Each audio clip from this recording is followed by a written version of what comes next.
Welcome to another episode of The Bounce with Ojay. This is your number one podcast for everything basketball in Nigeria and across Africa. Today, I'm hosting one of the team members of the reigning champions of the Nigerian Basketball Premier League. They have won the ticket to represent Nigeria in the next Basketball Africa League. Michael Agbo, thanks for joining me in the studio today. Thank you very much. I'm glad to be here. First year in the league and champions. How does that feel? It's a great feeling.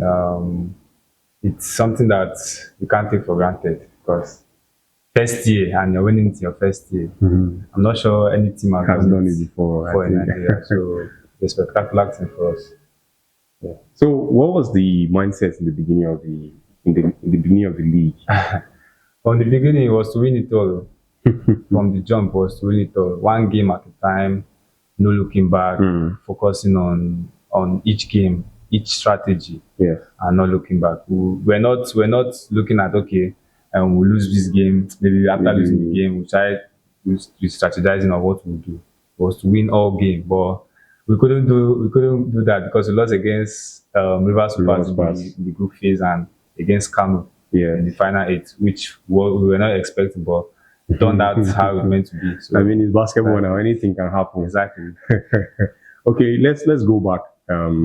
I think towards the ending of last year to early this year, you were the hot boy. I mean, winning different championships, winning multiple MVPs. So in the beginning of the year, did you think you were going to play in the league? No, not at all. The plan was to play Division 1 because it was all set up that we were going to play the Division 1, and that's what I've been waiting for almost a year. Yeah. But I think like 2 weeks to the start of the league, our boss told us that we were participating in the Premier League. I was shocked that this short notice. Yeah. They sent out the letter and I didn't see Markdown on the list. I was like, but I sent it to my boss. I'm not seeing Markdown. He was like, don't worry, we're going to play. So me playing in the league was not. I didn't expect it. It just happened. So how was that moment for you? I mean, it's not like you can't play in the league because you participated in other tournaments that you played against league caliber players and you did very well. Yeah. You know, but I mean, it's a moment of shock. I mean, you had Division 1 in mind and then the league. Did you feel any pressure or? No pressure for real. There was no pressure because the mindset I have going towards any game is just like a normal game to me. There's no pressure. Yeah. The only pressure you are going to feel is like, okay, maybe this is your first time playing the league. I think that's the pressure you just have yourself. I think I didn't feel any pressure going into the league at all. It was all about the mindset, what you have planned, and playing basketball. You have to know that you have to be focused. So I was really focused and business minded. Nice. Good to hear that. So take us to the back room. I mean, your team and your teammates. What is the culture of your team? It's a very weird one, I would say, because starting of the league, we're only 6 or 7 players to start. Because when we went to, I think Ibadan was the first group phase we played in Ibadan. We were only like 6 players who traveled to Ibadan. Wow. Getting to the hotel and everything. Funny enough, we didn't practice. Just called a couple of guys like, okay, we have a league, or let's do this. So we went to Ibadan. From there, pulled out this player. That was the first time I saw Uncle T, Tolani Buhari. That was the first time I saw Toby, Andrew, and the rest of the guys. So just a couple of guys pulled out from, you come from here, you come from here. So there was no synergy, there was no team bond at that point. But we all know what basketball is all about, business-minded people. So we knew our job and we know what we were there to do. So having those teammates that knew the game plan from the start, that was about winning. They knew their job and everything kicked off from there. Interesting. Yeah. So I've been curious about something. Yeah. All the tournaments you played prior to the league, and I mean in the last 1 year, you have always been like the number one guy, the go-to person, the point guard, the main point guard, the starting point guard. But I noticed that playing the Markdown Flyers, you were coming off the bench behind Tolani. Tolani. How was that adjustment for you? To be honest, it wasn't easy at first because Yeah. you know, starting all games in your previous team and, Yeah, and being experiences, being the number one point guard, Mm. then going to the league and coming off The bench. It's not. It wasn't going to be an easy experience, but I had to work with it because I'm a winner. I know I have to do things to win. So even if coming off the bench is going to make my team win, I have to go with that. And I liked it because Tolani is a experienced point guard. He has Very, played many very years. experienced. I think he played 2 years finals straight before winning this one. Yes. So he had And the experience. Yeah, well, you already won with Para Falcons. Yeah. So he had the experience. So coming off the bench Mm. wasn't really a bad thing for me because I have to like learn. Okay, what is he doing on the court? So I have to go and replicate and keep the tempo. Yeah. I wasn't just giving him a rest minute. I was going to do my own job, but following his own footsteps. So it was a good experience coming off the bench. Nice. I think I like that. I like that response. So I'd also like to know, what is your relationship like with Tolani? That's one. Okay. And secondly, what do you think you guys have in common, like similarities? And then what makes you think that your game is different from his? Like what characteristics do you think you guys have differently? First of all, the relationship me and Tolani have, I think, is on the court. I don't think we've had that bond off the court like should have normally, because I think the past 3 months we played this league, we've not really had any conversation of basketball. It's just about basketball, especially when we're on the court, just business minded and ready to go. I think the relationship I have on him is on the court. I have not experienced talking to him off the court and off basketball, just about basketball. I think it's when we're on the court, just do our business and that's it. The characteristics I would say that like the similarities we have is we play the same role. Point guard. Yeah, play the same role. And obviously we know that they have different type of point guard. Maybe a point guard that likes to keep the ball and control the game. My own type of point guard that I play is to move the ball very fast. Attacking point guard. Attack. If you see your teammate ahead, give the ball. But I think Uncle T's own type of game is to control the pace of the game and work with what he has on the floor. Because he's the kind of point guard that is cool and calm with the ball. Doesn't let anybody rush him. He goes at his own pace. Me, I like to move the ball very fast. If there's a quick attack, I let the ball go. That's the difference between me. Interesting. Okay, so let's come back to Markdown Flyers. Okay. How long have you been with Markdown Flyers? Since August or September last year. So it's like more than a year now. Roughly 1 year. So in between, you played different tournaments for Markdown Flyers. You won MVPs and stuff for Markdown Flyers. Have you been called to play in a different team where you made an offer to leave Markdown Flyers? And why did you choose to remain in Markdown Flyers? The first tournament I played for Markdown Flyers was the CDS Championship last year, which I played in at Sumo Arena. And I was invited by Coach Apara. He was the one who saw me up and decided to put me up to your team. So since then, I've been with Markdown Flyers. And I think after our first game against, forgotten who played, but after our first game, the boss, Mr. Manassi, reached out to me on the text, and I saw his text. Was like, "Good game today. I saw you how you played. Keep it up, and let's see how game goes." So from there, I'm the kind of person that when someone trusts me and looks at what I do and he likes it, and I know he trusts me. I like keeping that personal. He trusts me, I'll give him my 100%. So I noticed that I was somebody that trusted you, believed in what I do and what I can offer. So I gave him the opportunity and he trusted me. So I was loyal to him because he gave me a platform to showcase my skills. Not all team owners will do that because you just want to use it for a tournament and that will be the next player. He trusted me, kept me on the team. More tournaments came, he involved me, and being loyal is one of the things I like doing. So I followed that and just I couldn't even think about going elsewhere. I had offers for to play. I think the league was about that time, and there were many offers coming, which he told me about. He was Yeah. like, would you want to play on this team? On this team, I think I had like 2 offers from like Kanu and Custom then. Okay.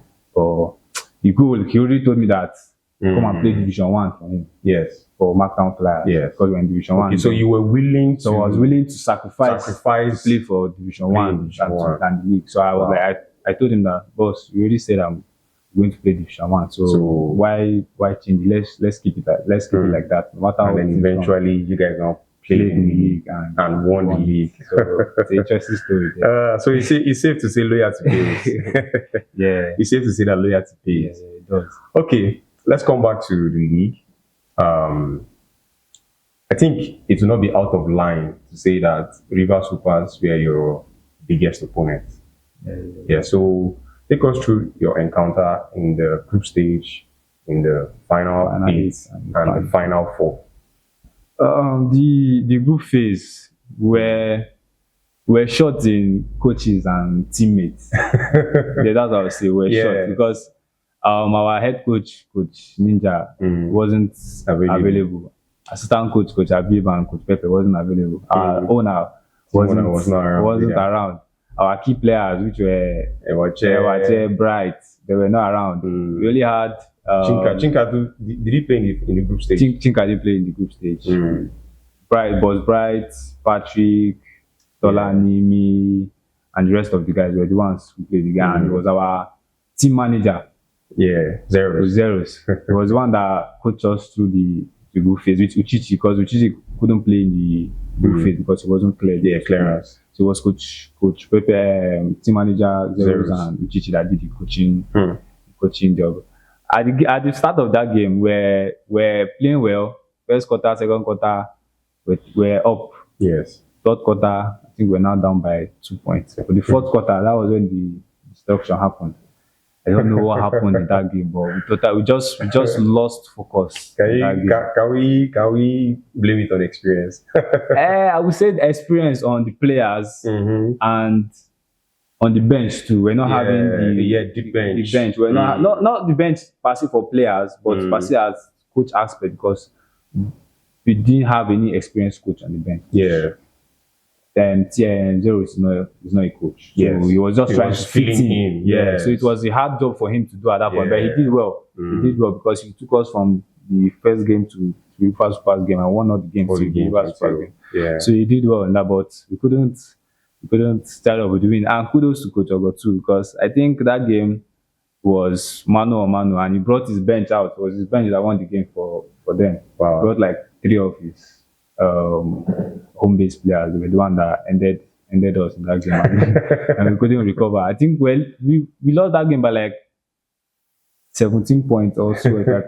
Game that we were leading, till like the ending of third quarter, we were down. For fourth quarter, we lost that game totally. I think we scored 7 points or so in that fourth quarter, which made us lose the game. Going to the final 8. the final 8, it was a different ball game. Yeah, totally. because this time around you had reinforcement. Everybody was Coaching crew was solid. You had extra players. You had Chinka. Everybody was around. I think the only person who was missing was Ewache. So going to that game, like Chinka always say, go to the game like it's a normal Monday practice. Our heads were full of, okay, what are we going to do? It was like, no pressure, let's just play the game like it's our normal game. Yeah. And we went there, Coach Ninja did the stuff. We, the players, went on the floor, we did our stuff, and came out victorious. No serious thing there. That's what happened. big deal. No big deal. Then going to the final 4. that was the standout game for the whole league. That was the game that I knew that if we don't win this one, I know we're out. Yeah. There's no 2 ways about it. Yeah. And the mindset of everybody was, if we don't win, we are going home. There's no bag for us. This is where the journey ends. So I think everybody's mindset in that game was to go and win. Starting from our coaching crew to the players, team management, everybody was locked in on that game. I think nobody lost focus, even from the bench, from the person playing, shouting defense, till the last man on the floor on defense. Everybody's mind was focused on that game, and the strategy we used was run. Let's run. Let's run. If we don't run, we'll set up and play half-court basketball, and glory be to God, came out victorious. And I think your team has a good balance because, just like you said, either you run or you play half-court. Play set play. Yeah. Now, if it's to run, you guys have runners, and if it's to play set, Tolani is the guy. Tolani exactly. Perfect. Exactly. You know, exactly. so that's like a beautiful balance. Yeah. Now, at some point, the game was tied in the last minute, or let's say last 20 or 10 seconds of the game. It was 20 seconds. Around last 20 seconds, the game was tied. What was the thought? How was the reaction from your team? Let me break it down. So we're up with 3 points. Yes. I think it was 67-7 to up with 3 points. Hoopers went to score. They missed because they got a rebound. I got the ball. I tried to push it ahead. When I got to the center court, the ball bounced off my leg and went to the opposing team. What's his name? Okiki got the ball, passed it ahead. They did their stuff. Before we could settle back on defense, they gave the pass to Musti. Musti shot a 3. Clutch player. He scored. The game was now tied. We called the timeout. The coach did their stuff. We went back inside. We did a play. Tolani took the ball to the corner. Yes. It was coming off a DHO with me. Yes. I did a DHO coming outside. And instead of me to bring the ball back to the top, I wanted to dish the ball back to him. I turned, jumped, and passed the ball. The ball went outside. Another turnover. Give 2 turnovers in less than 1 minute. 2 turnovers in very crucial moment. At that point, I was like, damn. People have scored the timeout. When they called the time, we were going to the bench. My teammates were like trying to encourage me. Our boss says, don't talk to him, leave him. Because at that point, my head was full. This crunch time, I gave 2 turnovers. I was like, damn. You're beating yourself. Damn. If you lose, it's on you. There's no how, it's on me. At that point, I was really thinking many things, but I had to just keep my cool and stay focused. So coaching that, as a good coach he is, he brought his drawing board, gave us a play. We should set up on defense. Set up on defense. He still left me on the floor to play defense. If it's most coaches, they'll take me out. He left me on the floor to play defense. I said I was guarding Idoga. Yes. So the play we started after the timeout. Okiki brought the ball up. I think Tolani had 4 fouls. So maybe he didn't want to close up defense, and we had collective already, so he didn't want to foul. So he was very careful. I think Okiki used that advantage. Took the ball to the board. It was a block shot by Ojay. They counted it. God go thank. I was going through the comment section on YouTube, and it was crazy. At that point, they took the lead. They slowed it down. The ball was still ascending. It was supposed to be a block shot, but I mean, it was a split second score for the referee. If they didn't get it right, I mean, a call had to be made at that point. So it was like 15 seconds left on the shot clock. We wanted to inbound the ball. Coach Jana called another timeout again. It was like, okay, let's go inside and do something. He called the timeout. He brought his board again. Choice play for Patrick. Patrick was. At that point, we needed to score because we were now losing with 2 points. So I think Patrick was the best option for us to score at that point. Maybe take the ball inside. So he drew a play for Patrick. That Patrick should take the ball inside. And before we embark on going on the court, he now said, Lucky, come in for Thomas. I was like, coach. You know this reaction where you are feeling like you want to go and redeem yourself, do something because of the 2 turnovers. And now looked at our boss.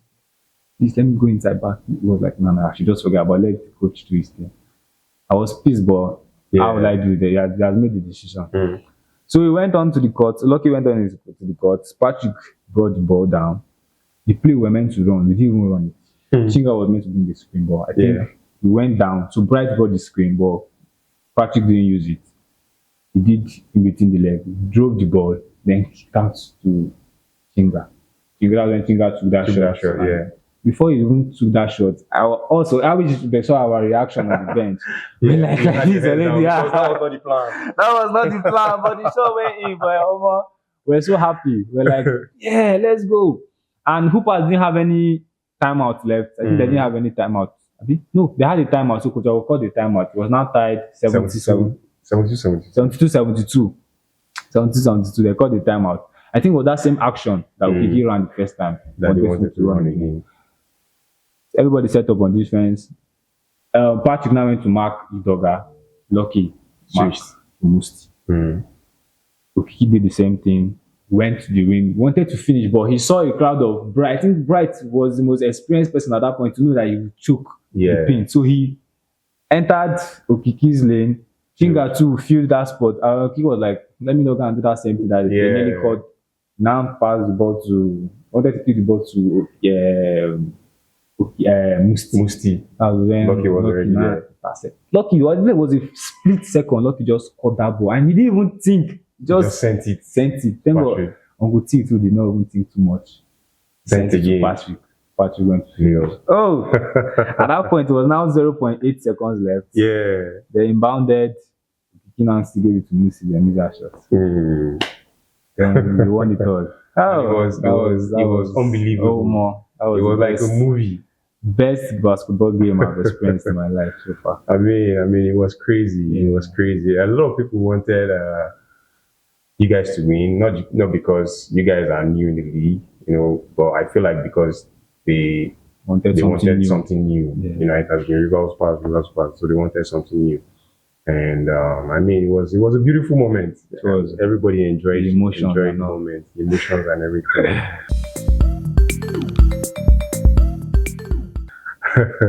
All right, so let's get to know like some funny side of your team. Who would you say is the funniest person on your team? I think a lot of people know that Boss Bright is a jovial person. Likes to play, and he's one of the best teammates for real because he brings everyone along. He doesn't leave anyone behind.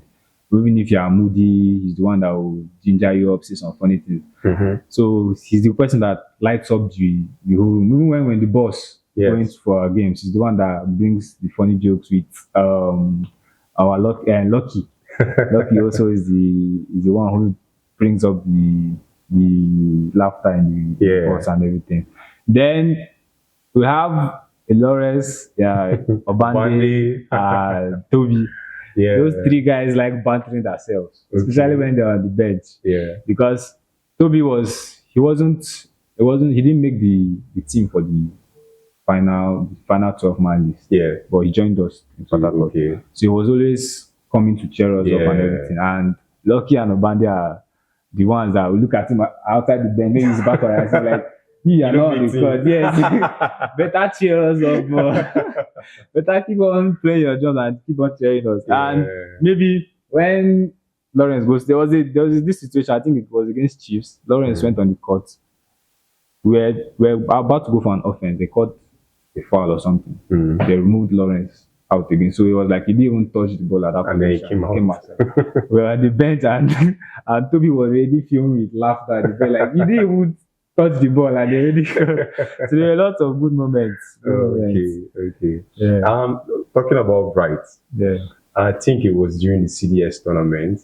He played for City Chiefs. He played for Markham Flyers. And there's a video that you did one layup on him, and after you stood up, you were fired up, and then he was looking at you like, okay, you have mine. You get mine. So, how did you guys? How were you able to build a relationship with somebody that was like your rival? Like I said, Bryce is somebody that is funny and is a good teammate. He brings everyone along. I think he didn't even say anything about that experience before. That has passed. So he didn't bring it up again. So the bond with him was very, very good. And we all loved it. Everybody loved it. All right. Now you have won the league. we all know the next thing is the Basketball Africa League. Yeah. I'm curious. It can go two ways. With the shuffling and Shuffling stuff and that they yeah, yeah, usually yeah, do. yeah, What happens if you don't make the 12-man roster to the BAL? There's no two ways about it now. Sit back home and cheer the map and play. Okay. Victory. Okay. Victory. And I'll keep on working on myself to get better. So that Mhm. maybe next time I know that there'll be a possibility of me making the team. Yeah. Because if I don't make the team, I know that there's something I'm not doing right. Right. And I have to go and work on myself. So I have to put me more work, sit at home and watch also in the bar. Yeah. Like I said, there are two ways. Now, on the second side, what if you make the list and you travel with the team for the BAL? It's going to be a one-time experience that I will cherish forever. And going there is not just going there to like sit out and watch the other guys play. I'll try to give my best give your best in whatever way that the you team can. needs me. Even if it's to sit on the bench and cheer, do To this, share water. I'll do what You do it takes. 100. What it takes. So by God's willing, whatever way it goes, I'm ready to. Yeah, I really hope that you make it to the BAL. I mean, because it's a very beautiful transition. You play in division. Okay, let's say you have been progressing from secondary school to, every stage. You have just been climbing. So it will be a beautiful story that from Division 2, you won the league, played in the BAL, and who knows what can come from out of there. No, I mean, NBA is not impossible. It's not. By God's will. All right. So I'm really happy to have you on the show, Thank and you I'm very really much. happy to see how progressive you have been in basketball. To wrap up this session, I'd like to know, through your basketball journey, Yeah. what is the biggest lesson you have learned? Not staying consistent. Mm. Because there was this part in my life that I noticed I wasn't going for training. Mm. I would just sit at home. Maybe when the tournament Something comes I'll up. just go and play. And I noticed my game was just dropping and dropping. Yeah. So when I noticed that, I was like, Nah. I can't continue with this. If I want to because I believe in the sport I play. I believe that it is basketball that will feed my family and all. Mm. So I had to like take it personal and work harder, play more games, do more training and all that. So playing the game and being consistent is going to take everybody far. And going to take me to another consistency. I think that's the major thing in basketball for me. If you are not consistent, there's no way this is going to work out for you. You just have to be consistent, no matter what. You just have to be consistent. I think it goes not just basketball. Everything in life, you have to be consistent and deliberately try to. If it doesn't work today, it works tomorrow. If it doesn't work today, it works tomorrow. That's just it. And God has to be there. I said it in the last. I don't think I said the last podcast. Yes, you did. God and consistency. That's be God and that's be consistent. All right. Thank you so much for coming to the show. Thank you. I hope you guys enjoyed this episode of The Bounce, and please don't forget to subscribe to our YouTube channel and follow The Bounce with Ojay on Instagram. Stay with us and peace out. All right.